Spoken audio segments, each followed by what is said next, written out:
عبداللہ کو آنرز ملا تھا اور جیمز بھی پاس ہو گیا تھا۔ ہاں، ظہیر کو فیل کر دیا گیا۔ وہ سخت اپسیٹ تھا۔ جسے پتہ چلتا تھا وہی کوئی نہ کوئی تبصرہ شروع کر دیتا۔ او گاڈ، تھیسس میں فیل کر دیا؟ اوہ نو، یہ تو بہت برا ہوا۔ اب اس کا کام فیل ہونے والا بھی نہیں تھا، ضرور اسے وکٹمائز کیا گیا ہے۔ تھیسس میں فیل کرنے سے بہتر تھا کہ اسے پہلے ہی تھیسس سے روک دیا جاتا۔ یہ تو بیچارے کے ساتھ سخت ناانصافی ہوئی ہے۔ ویسے اس نے کوئی نئی چیز بھی نہیں دی، چلو پرانی دے دیتا، لیکن کچھ تو تبدیل کرتا۔ خیر، جیورز کو بھی کچھ نہیں آتا تھا، سب نکمے بطور جیورز بلوا لیے جاتے ہیں۔ میں نے تو پہلے ہی کہہ دیا تھا کہ یہی ہوگا، اس کا کام بس اہم ہی تو تھا۔ غرض جتنے منہ اتنی باتیں ہیں۔ چھٹیوں سے پہلے وہ سب ایک مرتبہ پھر عبداللہ کے گھر جمع ہوئے تھے۔ فائنل ایئر تو تھیسس کے بعد کالج کو الوداع کہہ چکی تھی، لیکن ماہبانو، اما اور نیہا کی کل سے چھٹیاں شروع ہو رہی تھیں۔ اب تم سب نے ہماری منگنی پر ضرور آنا ہے، میں کوئی بہانہ نہیں سنوں گی کسی کا بھی، نیہا نے کہا۔ گروپ میں ہونے والی پہلی منگنی ہے، آئیں گے کیوں نہیں، ایڈی بولا تھا۔ عمر، بانو، تم لوگوں نے بھی آنا ہے، وہ ان سے مخاطب ہوئی۔ مجھے تو اماں گاؤں ضرور پٹکیں گی اور نانا جی کی تاکید کر کے جائیں گی کہ وہ بھی مجھے مرغیوں کے ڈربے میں بند کر دیں تاکہ میں کہیں نکل نہ سکوں۔ اسلام آباد تو بہت دور کی بات ہے۔ ماں بانو نے منہ بنایا۔ یہ نہیں چلے گا عبداللہ، یہ تمہاری ذمہ داری ہے کہ بانو کو لے کر آؤ، وہ بولی تھی۔ میں کان سے پکڑ کر لاؤں گا، تم فکر مت کرو، اس نے کہا۔ اور اماں، تم نے بھی آنا ہے، میں کوئی بہانہ نہیں سنوں گی، نیہا اس سے مخاطب ہوئی۔ میں کل سکھر جا رہی ہوں اور پتہ نہیں وہاں حالات کیا صورتحال اختیار کریں۔ میں فرینکلی کہہ رہی ہوں کہ تم سے کوئی وعدہ نہیں کر سکتی، البتہ کوشش ضرور کروں گی۔ میں نے کوئی بات نہیں سنی، بس تمہیں آنا ہے، وہ مصر تھی۔ میرا مسئلہ حل کرو، کوئی ترکیب بتاؤ کہ میں گاؤں نہ جا سکوں، میں بالکل بھی نہیں جانا چاہتی، ماں بانو نے فریاد کرنے والے انداز میں کہا۔ ایسی عاجز اور مسکین صورت بنائی ہے تم نے کہ بندے کو خواہ مخواہ ترس آ جائے، جیمز نے کہا تھا۔ میرے پاس ایک ترکیب ہے، تمہاری اماں جان کو سی آف کرنے تمہارے رشتے دار گاؤں سے آئیں گے اور واپسی پر تمہیں ساتھ لے کر جائیں گے، تو تم ان کی واپسی کے وقت بیماری کی ایکٹنگ کر لینا۔ میں امی سے کہوں گا کہ وہ رشتے داروں کو یقین دلا دیں کہ تم شہر میں ہی رہ کر ٹھیک رہ سکتی ہو، اور یہ بھی کہ وہ دن رات تمہاری تیمارداری کریں گے۔ آخر رشتے دار اپنے کام چھوڑ کر آئے ہوں گے، کتنے دن یہاں ٹکیں گے، بالآخر تو انہیں جانا ہی ہوگا نا، ایڈی نے ترکیب بتائی۔ میرے رشتے دار اللہ تعالیٰ کے فضل سے بہت فالتو قسم کے لوگ ہیں، لیکن خیر یہ ترکیب آزما لینے میں حرج بھی کوئی نہیں۔ جس نے ٹکنے کی کوشش کی، اس سے ایسی تیمارداری کرواؤں گی کہ کانوں کو ہاتھ لگا کر بھاگ کھڑا ہوگا۔ خادم حسین امریکہ سے واپس آ گیا تھا۔ اسے ابھی آئے بمشکل 2 دن ہی ہوئے ہوں گے کہ زمینوں کے مقدمات میں ان کی پیروی کرنے والا وکیل آ گیا۔ پیر صاحب، اگلی پیشی میں فیصلہ ہے اور میں نے پہلے پتہ کروا لیا ہے۔ میری تمام تر کوشش کے باوجود ہم یہ کیس نہیں جیت سکتے۔ اس کے بارے میں نے پہلے بھی آپ کو عرض کیا تھا کہ کیس بہت واضح اور ہمارے خلاف ہے۔ زمینیں حیدر علی شاہ کا حق ہیں اور اس سلسلے میں ہم سوائے اس کے کچھ نہیں کر سکیں گے کہ مقدمے کو طول دیتے جائیں۔ گو کہ پیر صاحب ذہنی طور پر اس فیصلے کے لیے تیار تھے، لیکن ایسا ہو جانا انہیں بالکل پسند نہیں تھا۔ اس سارے علاقے میں ان کا جو روب اور دبدبہ تھا، جو وقار تھا، وہ پل بھر میں خاک میں مل جاتا۔ زمین ان کی عزت اور غیرت تھی، اپنی عزت اور غیرت وہ حیدر علی شاہ کے حوالے کیسے کر سکتے تھے؟ وہ یہاں بھی جیت گیا، لیکن ہم اسے جیتنے نہیں دیں گے، اس مرتبہ اسے ہارنا ہوگا۔ انہوں نے دل ہی دل میں فیصلہ کیا اور خادم حسین کو طلب کیا۔ جی بابا جان، وہ ان کے پاس چلا آیا۔ زمینوں کے مقدمے کا فیصلہ ہونے والا ہے، ہمیں معلوم ہوا ہے کہ یہ فیصلہ حیدر علی شاہ کے حق میں ہو رہا ہے، انہوں نے کہا۔ اس کا اندازہ تھا مجھے، وہ سوچتے ہوئے بولا، لیکن اسے جیتنا نہیں چاہیے کسی بھی صورت، انہوں نے کہا۔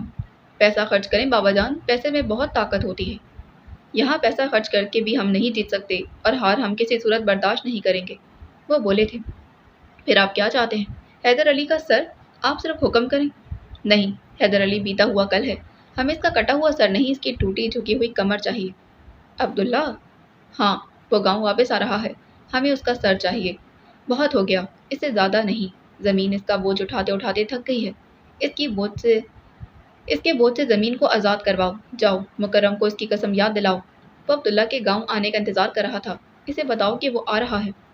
بہت بہتر بابا جان، وہ اٹھ کھڑا ہوا۔ اس کے جانے کے بعد پیر صاحب کمرے میں تنہا رہ گئے، اور تنہا ہوتے ہی اس کے ذہن میں ریشما کی تصویر ابھر آئی تھی، اس کی آنکھوں میں آنسو تھے۔ پیر صاحب، ریشما آپ کی سگی اولاد ہے، پھر بھی آپ کو پتہ کیوں نہیں چلتا کہ وہ کیوں رو رہی ہے؟ اس کے آنسو اپنی داستان خود نہیں سنا رہے، آپ سننا نہیں چاہتے یا پھر سن نہیں سکتے؟ یاسمین بیگم کی آواز گونجی تھی اور ان کے تصور میں ریشما کی جگہ زرینہ نے لے لی، اس کی آنکھوں میں آنسو تھے۔ مجھ سے محبت کا دعویٰ ہے پیر صاحب؟ کیسی محبت کی ہے آپ نے؟ میری نشانی، میری اکلوتی بیٹی کے ساتھ یہ سلوک؟ نہیں, آپ کسی سے محبت نہیں کر سکتے، جھوٹ بولتے ہیں آپ کہ آپ نے مجھ سے محبت کی ہے، پوری شدت کے ساتھ۔ مجھے کھو کر آپ کو میری محبت کا احساس ہوا، کیا رشما کو بھی کھو کر ہی اس کی قدر و قیمت پہچانیں گے آپ؟ انہوں نے انگلیوں میں پکڑا ہوا سگار ایش ٹرے میں مسل دیا۔ اب بہت دیر ہو چکی ہے زرینہ، واپسی کا کوئی راستہ نہیں رہا۔ وہ یہ مقدمہ ہار جاتا تو شاید ہم عبداللہ کے بارے میں اپنا فیصلہ تبدیل کر دیتے، مگر اب نہیں۔ بہت دن پہلے ہمارے بابا جان نے ہمیں بہت قیمتی سبق دیا تھا۔ انہوں نے کہا تھا کہ حویلی کی عزت اور وقار کے سامنے ہر رشتہ ہیچ ہے، اور پھر ہماری رشما کو بھائیوں سے اتنی محبت ہے کہ وہ ان کے مقابلے میں دنیا کی ہر نعمت، ہر رشتہ ٹھکرا سکتی ہے۔ انہوں نے سوچا تھا۔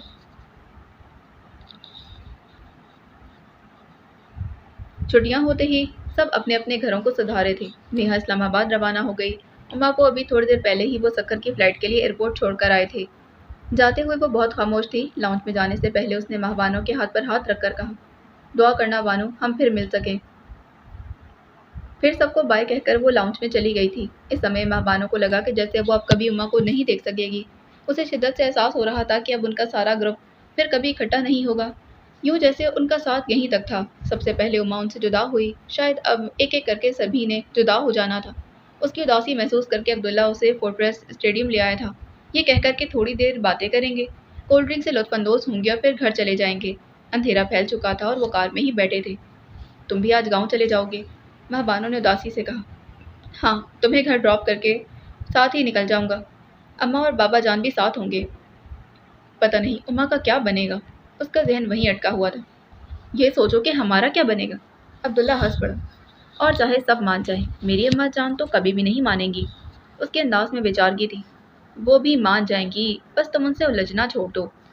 میں کب الجھتی ہوں؟ پھر وہ قدرے توقف سے بولی۔ پتہ ہے عبداللہ، مجھے لگتا ہے کہ تمہارے بابا جان کو ہمارے متعلق اندازہ ہو گیا ہے۔ یہ تو بہت اچھی بات ہے، لیکن تم نے کیسے محسوس کیا؟ پتہ نہیں، بس میری فیلنگ ہے۔ یہ اندازہ نہیں مجھے کہ مجھے اندازہ نہیں کہ انہیں یہ بات اچھی لگی ہے یا بری۔ بری لگنے کا کیا سوال؟ تم نہیں جانتے نا؟ ماہ بانو کے انداز میں افسردگی اتر آئی۔ کیا نہیں جانتا؟ اب کیا فائدہ بتانے کا؟ جب میں بتانا چاہتی تھی تو تم سننا نہیں چاہتے تھے، اور اب میں بتانا نہیں چاہتی۔ اب کچھ بتائے تو ہر بات الجھ جائے گی۔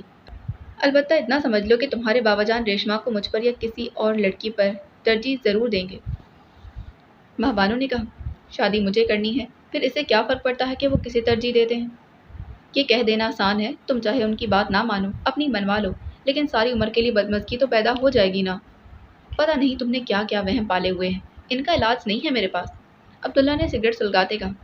بہرحال تم ابھی گھر میں کوئی بات مت کرنا، کم از کم 2 سال تک تو بالکل نہیں۔ ابھی میں پورے ذہنی سکون کے ساتھ پڑھنا چاہتی ہوں۔ مجھے کون سی جلدی؟ تم آرام سے اسٹڈیز مکمل کرو، اس کے بعد دیکھ لیں گے۔ عبداللہ بولا۔ زہرہ اور زینی کیسی ہیں؟ ماہ بانو نے موضوع بدل دی۔ زہرہ تو ایڈجسٹ کر گئی ہے، لیکن زینی ابھی تک ایڈجسٹ نہیں ہو پائی۔ اس نے کہا، اب تو انہیں زیادہ وقت ہو گیا ہے، زینی کو بھی ایڈجسٹ ہو جانا چاہیے۔ بہت پریشان کیا ہوا ہے اس نے، اس کے رزلٹس بھی بہت برے آ رہے ہیں۔ گورننس کے مطابق وہ پڑھ ہی نہیں رہی، آدھا دن روتے ہوئے گزارتی ہے، مگر واپس بھی نہیں آنا چاہتی۔ اس نے بتایا تھا۔ پھر میں نے امر بابا جان سے کہا کہ وہ نیو یارک کا ایک چکر لگا کر آئیں۔ اب تو میں بھی فارغ ہوں، زمینوں کی دیکھ بھال کا بھی کوئی مسئلہ نہیں، مگر بابا جان کا خیال ہے کہ ان کے بجائے مجھے اور اماں جان کو جانا چاہیے۔ ٹھیک کہہ رہے ہیں نا وہ، تم اور اماں جان چلے جاؤ، تمہارا تو گرین کارڈ بھی ہے، بلکہ میں تو کہتی ہوں کہ تم مزید تعلیم کے لیے امریکہ ہی چلے جاؤ، زینی بھی تمہاری موجودگی میں خوش ہو جائے گی۔ ماہ بانو نے کہا، نہیں، اب میں چاہتا ہوں کہ بابا جان کو بھی تھوڑی سی چھٹی ملے، انہوں نے بہت سی ذمہ داریاں اٹھائی ہوئی ہیں۔ اب میں فارغ ہو گیا ہوں تو میرا فرض ہے کہ انہیں آرام کرنے دوں اور ان کی جگہ خود سنبھالوں۔ میری بات سنو عبداللہ، تم بابا جان کی غیر موجودگی میں گاؤں میں نہیں رہو گے۔ ماں بانو نے سنجیدگی سے کہا۔ کیوں؟ کیا ہر مرتبہ یہ بتانا ضروری ہے؟ تم نہیں جانتے کہ پیر صاحب کے بیٹوں نے کیا قسم کھائی ہے؟ میں تو اس حق میں بالکل بھی نہیں کہ تم گاؤں جاؤ۔ میں گاؤں نہیں جاؤں اور اپنی موت کے ڈر سے ساری زندگی کبھی یہاں کبھی وہاں چھپتا رہوں؟ کیا اس طرح کبھی موت نہیں آئے گی؟ اور تمہارا خیال ہے کہ بابا جان مجھے موت سے بچا لیں گے؟ یاد رکھو، جہاں اور جب میری موت لکھی ہے وہیں آ کر رہے گی۔ جب اسے آنا ہوگا تو ساری دنیا مل کر بھی مجھے بچا نہیں سکے گی، پھر ڈرنے اور گھبرانے کی کیا ضرورت؟ ماں بانو منہ پھیر کر کھڑکی سے باہر دیکھنے لگی۔ اسے معلوم تھا عبداللہ کا جواب اسی قسم کا ہوگا۔ اس کے پاس الفاظ نہیں تھے عبداللہ کو قائل کرنے کے لیے۔ ناراض ہو گئی؟ اس نے ماں بانو کا رخ اپنی طرف پھیرا۔ کیا ناراض ہونا؟ تم کون سا پھر بھی میری بات مان جاؤ گے؟ مجھے لگتا ہے عبداللہ کہ جیسے تم ہر قدم پر اپنی موت کی طرف جاتے جا رہے ہو، جانتے بوجھتے ہوئے۔ تمہیں اپنی سمیت کسی کی بھی پرواہ نہیں۔ اس کی آواز بھرا گئی تھی۔ مجھے سب کی پرواہ ہے، تمہاری بھی اور اپنی بھی۔ میں نے اپنے بابا جان کو ہمیشہ سر اونچا کر کے چلتے ہی دیکھا ہے۔ انہوں نے ہر قسم کی تکلیف اٹھائی، پھر بھی کوئی ان کا سر نہیں جھکا سکا۔ اور یہ الگ بات، تم کیا چاہتی ہو کہ میں اب صرف اپنی موت کے خوف سے اپنا سر جھکا لوں؟ مجھے سب کی پرواہ ہے بانو، اسی لیے تو میں اپنا سر نہیں جھکانا چاہتا کہ کہیں آنے والے کل مجھ سے وابستہ تمام افراد کو یہ ذلت برداشت نہ کرنی پڑ جائے۔ خاموش بیٹھے آنسو پیندے وہ رونے وہ خاموش بیٹھی آنسو پینے کی کوشش کرتی رہی۔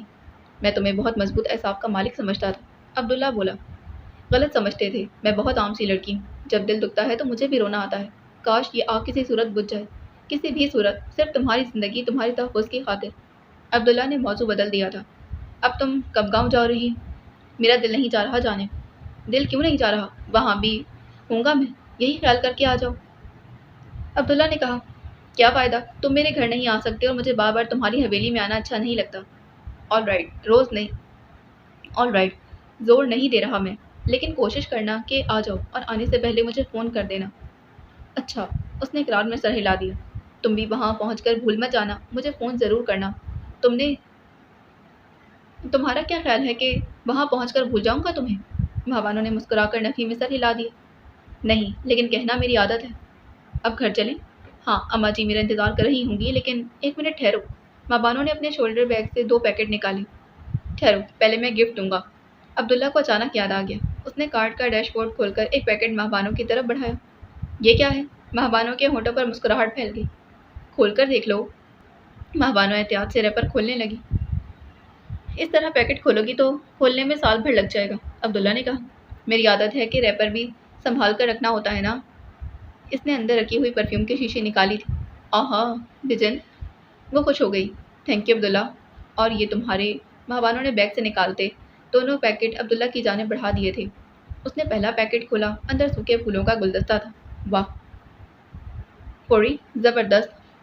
اس کی ارینجمنٹ میں نے خود کی ہے، مہابانو نے کہا۔ بہت اچھی ہے۔ پھر عبداللہ نے دوسرا پیکٹ کھولا۔ اس میں 2 دیے تھے۔ اس نے مسکرا کر مہابانو کی طرف دیکھا۔ وہ بھی ہنس پڑی۔ یہ میں نے خود بنائے ہیں، اچھے ہیں نا؟ اس نے بچوں کی سے جوش سے پوچھا تھا۔ ہاں، بہت ہی اچھے اور خوبصورت بھی۔ جب بھی تمہیں میری یاد آئے تو ان دیوں کو روشن کر دینا۔ اور پھر رک گئی تھی۔ اور پتہ نہیں کیا، کافی دن سے کوئی افسانہ نہیں پڑھا ہے۔ میں نے البتہ چند دن پہلے الادین کی کہانی پڑھی ہے۔ مزہ تو تب ہو کہ میں دیے کو جلاؤں اور تم حاضر ہو جاؤ۔ مہابانو ہنس پڑی تھی۔ نوری تھوڑی دیر قبل ہی شوٹنگ سے واپس آئی تھی۔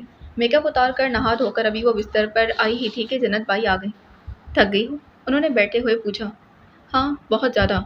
میں تمہارا زیادہ وقت نہیں لوں گی، تم آرام کرو۔ میں صرف یہ پوچھنے آئی تھی کہ کافی دن رجب علی شاہ نہیں آیا، کچھ پتہ ہے کیوں نہیں آ رہا؟ جنت بائی نے کہا۔ زیادہ دن تو نہیں ہوئے، ہفتہ بھر ہوا ہے شاید، آ جائے گا، وہ بولی تھی۔ اور نہ آیا تو؟ جنت بائی کے لہجے میں خدشات تھے۔ وہ ہنس پڑی تھی۔ یہاں نہیں آئے گا تو کہاں جائے گا؟ آپ ایسی وہمی تو نہیں تھی ممی، پتہ نہیں رجب علی شاہ کے معاملے میں آپ کو کیا ہو جاتا ہے۔ اب تک تو سب کچھ میری مرضی کے مطابق ہو رہا ہے، اور میں نہیں چاہتی کہ اچانک کہیں کچھ غلط ہو جائے۔ وہ زیادہ دن ایک عورت کے ساتھ نہیں رہتا۔ وہ دن گئے ممی، اب بڈھا ہو گیا ہے وہ، اور مجھ سے بڑھ کر کون ہوگی جس کے پاس جائے گا؟ اس کی تو سد بدھ ہی مار دی ہے میں نے، نوری نے کہا۔ پیسے سے سب کچھ خریدا جا سکتا ہے ممی، وقت بہت کچھ تبدیل کر دیتا ہے۔ بے شک اس کے ہاتھ میں پیسہ ہے، لیکن یہ وقت اس کا نہیں، اس کے بیٹوں کا ہے۔ جوانی ڈھل جائے گی تو عقل بھی ختم ہو جائے گی۔ یہ احساس ہی بہت تکلیف دہ ہوتا ہے کہ جوانی ختم ہو گئی اور بڑھاپا شروع ہو چکا ہے۔ میں چاہتی ہوں کہ اب اس کھیل کا اگلا راؤنڈ شروع کیا جائے، جنت بائی نے کہا۔ کون سا راؤنڈ؟ اسے چاروں شانے جت کرنے کا راؤنڈ۔ اسے کچھ دکھائی نہ دے سوائے ایک لفظ کے۔ نوری، میں چاہتی ہوں کہ اب وہ سر کے بل چل کر یہاں آئے، تمہارا طلبگار بن کر۔ بس ممی، اتنی سی بات ہے، جو آپ چاہتی ہیں وہی ہوگا۔ کریمن کھلی ہوئی سانسوں کے درمیان ریشما کے کمرے میں پہنچی تھی۔ بی بی، بڑا غضب ہونے والا ہے حویلی میں، بہت آگ لگے گی، بڑا خون بہے گا۔ ریشما کو لگا جیسے اس کا دل دھڑکنا بھول گیا ہو۔ اللہ خیر، کیا ہوا ہے؟ ابھی تو کچھ نہیں ہوا، پر ہونے والا ہے۔ ہائے بی بی، میری تو روح کانپ رہی ہے، سوچ سوچ کر کہ کیا ہوگا گاؤں میں۔ کچھ بتاؤ گی بھی کہ نہیں؟ میرا دل دہلانے آ گئی ہوں، ریشما نے کہا۔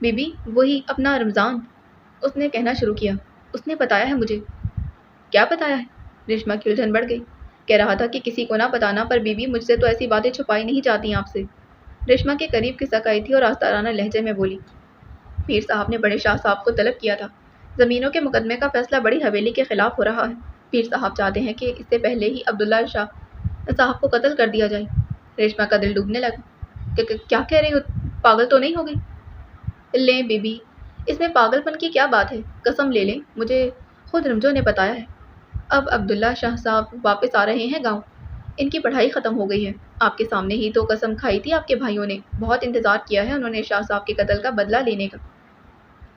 ریشما کے اندر قطرہ قطرہ بہت سے آنسو جمع ہو رہے تھے۔ ایک طوفان سا اٹھ رہا تھا۔ بابا جان کو ایک لمحے کے لیے احساس بھی نہیں ہوگا کہ میرے دل پر کیا گزرے گی۔ انہیں تو مجھ سے بہت محبت ہے، پھر میرا خیال کیوں نہیں آیا؟ اس نے دکھے دل کے ساتھ سوچا۔ خود سوچیں بی بی، کریمن ریشما کی حالت سے بے خبر کہتی جا رہی تھی۔ جس کا ایک بیٹا ہو اور وہ بھی قتل ہو جائے، وہ کیا نہیں کرے گا اپنے دشمنوں کے ساتھ؟ انصاف کی بات پر آ جائے تو پھر حیدر علی شاہ صاحب کو انصاف کی بات ہے۔ ابھی تو حیدر علی شاہ صاحب نے کسی کو کوئی تکلیف نہیں پہنچائی، مگر ان کے بیٹے کو کچھ ہو گیا تو وہ خاموش نہیں بیٹھیں گے، آگ لگا دیں گے بڑی حویلی میں۔ ہاں، یہاں سب آگ ہی لگانا چاہتے ہیں۔ یا اللہ، وہ کون ہوگا جو آ کر اس آگ کو بجھائے گا؟ ریشما نے آنکھیں موند کر آنسو پیچھے دھکیلے۔ بی بی، طبیعت تو ٹھیک ہے؟ ہاں، میں ٹھیک ہوں، اس نے خود پر قابو پاتے کہا۔ سن کریمن، ذرا اپنی آنکھیں اور کان کھول کر رکھنا، اور جو کچھ بھی اس بارے میں سنو مجھے بتاتی رہنا۔ G B be. اس کے جانے کے بعد ریشما کمرے میں تنہا رہ گئی تھی۔ اس بات کا تو اسے یقین تھا کہ کریمن نے جو کچھ کہا وہ درست تھا۔ اس کے بھائی عبداللہ خون کے پیاسے تھے، بس موقع ملنے کی دیر تھی۔ یہ بھی غلط نہیں تھا کہ اپنے اکلوتے بیٹے کی جان کو خطرہ پہنچنے کی صورت میں حیدر بابا بھی چین سے بیٹھے، پھر ایسی آگ بھڑکتی کہ جو دونوں گھرانوں کو تباہ کر دیتی۔ یا اللہ، کیا کروں؟ اس کی سمجھ میں نہیں آ رہا تھا۔ کیا ایسا ہی رہے گا ہمیشہ؟ دشمنی کی آگ کبھی ختم نہ ہوگی؟ کیا کسی صورت میں حیدر بابا کو بتا دوں؟ اگلے ہی لمحے اس کی آنکھوں کے سامنے امداد علی کی خون میں لتپت لاش آ گئی تھی۔ نہیں، وہ رو پڑی تھی۔ میں یہ نہیں کر سکتی، انہیں بھی نہیں کھو سکتی، اپنے بھائیوں کی لاش بھی نہیں دیکھ سکتی۔ میں کیا کروں؟ اسے اندازہ نہیں ہوا کہ کتنی دیر گزر گئی تھی۔ جب دروازے پر دستک ہوئی تھی، انداز خادم حسین کا تھا۔ اس نے جلدی سے آنسو پوچھے۔ دروازہ کھلا اور خادم حسین کے ساتھ مکرم بھی اندر آ گیا تھا۔ آپی، آپ اکیلی کیوں بیٹھی ہیں؟ الجھن نہیں ہوتی؟ مکرم نے بیٹھتے ہوئے پوچھا۔ نہیں، مجھے الجھن نہیں ہوتی، اس نے آہستہ سے کہا۔ ریشما، روئی ہو؟ خادم حسین نے اس کی طرف بغور دیکھا۔ اس کی آنکھیں بھربھرا رہی تھی۔ اس نے سر جھکا لیا۔ نہیں تو؟ مکرم کے لیے ریشما کے آنسو برداشت کرنا بہت مشکل تھا۔ کیا ہوا آپی؟ آپ کیوں رو رہی ہیں؟ اس نے آنسو ہتھیلی کی پچ سے پونچھ لی۔ کچھ نہیں۔ کچھ تو ہے، اس نے اصرار کیا۔ امداد بھائی کا خیال آ گیا تھا۔ اس کی آنکھوں میں دوبارہ آنسو آ گئے۔ مکرم اور خادم نے ایک دوسرے کی طرف دیکھا۔ ٹھیک ہے ریشما کہ امداد چلا گیا، لیکن ہم بھی تو ہیں نا تمہارے بھائی۔ امداد کے خیال سے اداس ہو جاتی ہو، ہم میں سے کسی کو بلوا لیا کرو، مجھے تمہارا رونا اچھا نہیں لگتا، خادم حسین نے کہا۔ اب بھی آپ کے آنسوؤں کا بدلہ تو میں خود لوں گا اپنے ہاتھ سے۔ مکرم کے لہجے میں عبداللہ کے لیے نفرت تھی۔ نہیں نہیں، وہ چلائی اور چہرہ دونوں ہاتھوں میں ڈھانپ کر رو پڑی۔ آپی، مکرم اس کے چہرے پر سے ہاتھ ہٹانے لگا۔ ریشما کو روتے دیکھ وہ بے چین ہوگی۔ کیا ہوا؟ آپ کیوں رو رہی ہیں؟ ریشما نے اپنے ہاتھ چھڑا لی۔ کتنی آنکھ لگاؤ گے تم سب کچھ جلا کر راکھ کر دو گے، کتنا خون بہاؤ گے؟ نہ تم میں سے کسی کے لیے اپنی زندگی کی کوئی اہمیت ہے اور نہ ہی کسی دوسرے کی۔ چھوٹی چھوٹی باتوں پر خون خرابہ کیا معنی؟ یہ بھی احساس نہیں کہ سارا خون اپنا ہی ہے، یہاں بہے یا حیدر بابا کی حویلی میں۔ مجھ میں ہمت نہیں ہے کسی اور کے لیے رونے کی۔ کیوں حویلیاں بے آباد کر کے قبرستان آباد کرنا چاہتے ہو؟ خادم حسین اٹھ کر ریشما کے پاس آ گیا۔ پتہ ہے ریشما، جہاں ہم رہ رہے ہیں اور جس پوزیشن میں ہیں، وہاں سب کچھ ہوا کرتا ہے۔ مجھے معلوم ہے کہ تمہارا دل بہت نازک ہے۔ تمہارے لیے نہ وہ نہ کوئی اور کہیں بھی کوئی دشمن نہیں، کیونکہ تم ایک محفوظ چار دیواری میں زندگی بسر کر رہی ہو۔ مگر ہمیں تو موسموں کے سارے سرد و گرم برداشت کرنے ہوتے ہیں۔ ہماری زندگی میں یہ سب کچھ چلتا ہے۔ ہاں، مردوں کی زندگی میں یہی ہے کہ گولیاں برسائیں، کسی کو مار دیں یا خود مر جائیں، اور ہم عورتوں کی زندگی میں صرف لکھ دیا گیا ہے کہ اپنے پیاروں کی لاشیں دیکھیں اور ساری زندگی روتے ہوئے گزار دیں۔ مکرم کی سمجھ میں نہیں آ رہا تھا کہ اسے کیسے چپ کروائے۔ اس کا رونا اسے دیکھا نہیں جا رہا تھا۔ آپ بھی پلیز روئے نہیں، مجھ سے برداشت نہیں ہوتا۔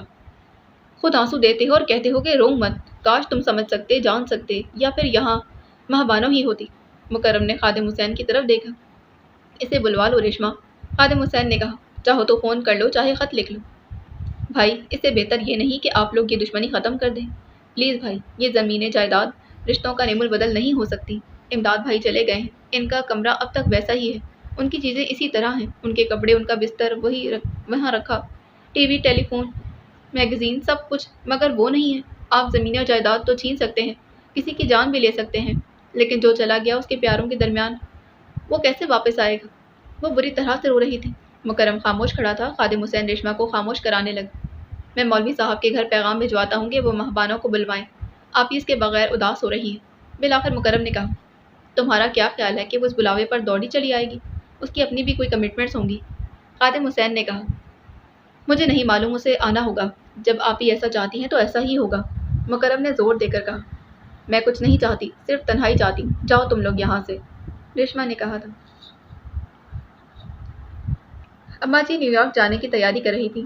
پہلے تو انہیں آسرا تھا کہ مہبانوں بھی ساتھ ہوگی، مگر جب ان کا ویزا نہیں لگ سکا تو پریشان ہو گئی۔ کچھ لوگ اس بات کی پریشانی کہ پیچھے مہبانوں اکیلی ہوگی، اور کچھ تو اس بات کی پریشانی تھی کہ پیچھے مہبانوں اکیلی ہوگی، اور کچھ اس بات کی کہ وہ تنہا کیسے اتنا لمبا سفر طے کریں گی، جبکہ اس سے قبل وہ کبھی جہاز میں بھی نہیں بیٹھی تھی۔ اماں جی کوئی مسئلہ نہیں ہوگا، یہاں سے ہم آپ کو سوار کروا دیں گے، وہاں ابا جی ایئرپورٹ پر آپ کو لینے آ جائیں گے۔ مہبانوں نے تسلی دینے لگی۔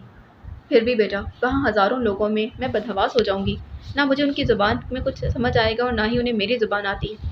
مجھے تو لگتا ہے کہ میں گم ہو جاؤں گی اتنی مخلوق کے درمیان۔ ارے نہیں اماں، کوئی گم نہیں ہوتا۔ ایڈی کے چچا ہیں ایئرپورٹ سیکیورٹی میں، انہوں نے ایک ایئر ہوسٹس کو بطور خاص تاکید کر دی ہے کہ آپ کا خیال رکھیں، یوں سمجھیں کہ جیسے میں آپ کے ساتھ ہوں۔ مہبانوں نے کہا، یہ کیسے سمجھ سکتی ہوں؟ تمہاری بات تو اور ہے نا، تمہیں انگریزی بھی تو آتی ہے۔ اماں جی اسے بھی آتی ہے، وہ آپ کا خیال ضرور رکھے گی، بس صرف ایک بات کا خیال رکھنا کہ کوئی لمحہ بھر کو بھی کچھ پکڑانا چاہے، مثلاً ایسا کوئی بیگ کہ پینٹی باکس، کوٹ، کچھ بھی لینا نہیں، نہ پکڑنا، اور نہ ہی اپنے ہاتھ میں پکڑا ہوا سامان کسی کو تھمانا۔ مہبانوں انہیں بار بار یہ تاکید کر رہی تھی۔ ہاں ہاں، تمہارے ابا جی نے بھی فون پر مجھے کہا تھا کہ میں کسی سے کچھ بھی نہ لوں اور نہ کسی کو کچھ دوں، وہ بولی تھی۔ اب آپ کی تیاری مکمل ہے، اپنا پاسپورٹ سنبھال کر رکھنا، اور جو میں نے چیزوں کی لسٹ دی ہے نا امریکہ سے لانے کے لیے، وہ نہ گم کر دینا۔ تم بہت زیادہ خرچ کرنے لگی ہو بانو۔ اماں میں کہاں زیادہ خرچ کرتی ہوں، صرف چند سویٹرز منگوائے ہیں اور کچھ کتابیں جو یہاں نہیں مل رہی، اس کے علاوہ 2-3 پرفیومز اور تھوڑا سا کاسمیٹک کا سامان ہے، اور بس۔ اس نے کہا تھا، میں جمع کر رہی ہوں تمہارے جہیز کے لیے اور تم پیسے اڑا دو۔ اف اماں، پلیز مجھے کوئی جہیز وغیرہ نہیں چاہیے، مہبانوں بولی تھی۔ اسی وقت فون کی گھنٹی بج اٹھی۔ مہبانوں نے ریسیور اٹھا لیا تھا۔ بانو، میں ایڈی کی امی کو بول رہی ہوں۔ ان کے انداز میں پریشانی تھی۔ جی آنٹی، یہاں آ سکتی ہو بانو؟ میں بہت پریشان ہوں بیٹا۔ میں بھی آتی ہوں آنٹی۔ اس نے ریسیور رکھا اور پھر اماں کو بتا کر وہاں چلی گئی تھی۔ وہ لاؤنج میں بیٹھی اسی کا انتظار کر رہی تھی۔ پریشانی ان کے چہرے سے مترشہ تھی۔ کیا ہوا آنٹی، آپ پریشان لگ رہی ہیں؟ وہ بیٹھتے ہوئے بولی۔ بانو، یہ اماں کون ہے؟ انہوں نے چھوٹتے ہی پوچھا۔ فرینڈ ہے ہماری، اس نے کہا۔ یہ تو اسے احساس ہو گیا تھا کہ یہاں بھی ایک پنڈورا باکس کھل چکا ہے۔ عافیت اسی میں تھی کہ اس کی امی کے سوالوں کا مختصر سا جواب دے جاتی۔ ہاں، نام تو میں نے بھی سنا تھا، لیکن میرا ماتھا اسی وقت ٹھنکا جب انڈیا سے ہر دوسرے دن خطوط اور تصویریں چلی آتی رہیں۔ مگر میں نے سوچا کہ ایڈی ایسا نہیں کرے گا۔ میں نے بھی اعتراض نہیں کیا کہ کالج میں اس کی لڑکیوں سے دوستی کیوں ہے۔ ظاہر ہے کہ ایک جگہ پڑھنا ہے تو پھر دوستی تو ہوگی، مگر اس حد تک؟ وہ بولتی جا رہی تھی۔ مہبانو خاموش رہی۔ بانو بیٹا، تم نے ہی کبھی مجھے بتا دیا ہوتا، میں تو سوچ بھی نہیں سکتی تھی کہ ایڈی ایسی فرمائش کرے گا۔ آنٹی، میں آپ کی فیملی افیئرز میں کیسے مداخلت کر سکتی تھی؟ اس نے اپنا دامن بچانے کی کوشش کی۔ آج مجھ سے لڑ کر باہر نکلا ہے، اور خود سوچو کہ کیسے شادی کر دوں میں اس کی ہندو لڑکی سے۔ دماغ خراب ہو گیا ہے اس کا، کہتا ہے کہ شادی کرے گا تو صرف اسی کے ساتھ۔ اس نے کہا کہ میں نے کہا مت کرو شادی میری طرف سے، ویسے بھی ابھی شادی کی کوئی عمر نہیں۔ امی نے کہا۔ ابھی کہاں گیا ہے وہ؟ مہبانوں نے پوچھا۔ پتہ نہیں، غصے میں نکلا ہے کہیں، گاڑی بھی لے گیا ہے۔ ویسے آنٹی وہ بہت سیریس ہے اماں کے لیے، مہبانوں نے دبے دبے انداز میں کہا۔ وقتی ابال ہوگا خود ہی اتر جائے گا۔ یہ کیسے ممکن ہے کہ ایک ہندو لڑکی اس گھر کی بہو بن جائے؟ کالج میں پڑھنے نہیں آتی یہ لڑکیاں، یہی سب تماشے کرنے آتی ہیں، انہوں نے غصے سے کہا۔ مہبانوں کو ان کی بات بہت بری لگی۔ وہ بولی تو بھی اس کے انداز میں ناگواری تھی۔ آنٹی، اماں کا قصور نہیں، وہ کالج میں پڑھنے ہی آئی تھی، ایڈی ہی اس کے پیچھے پڑا ہوا تھا،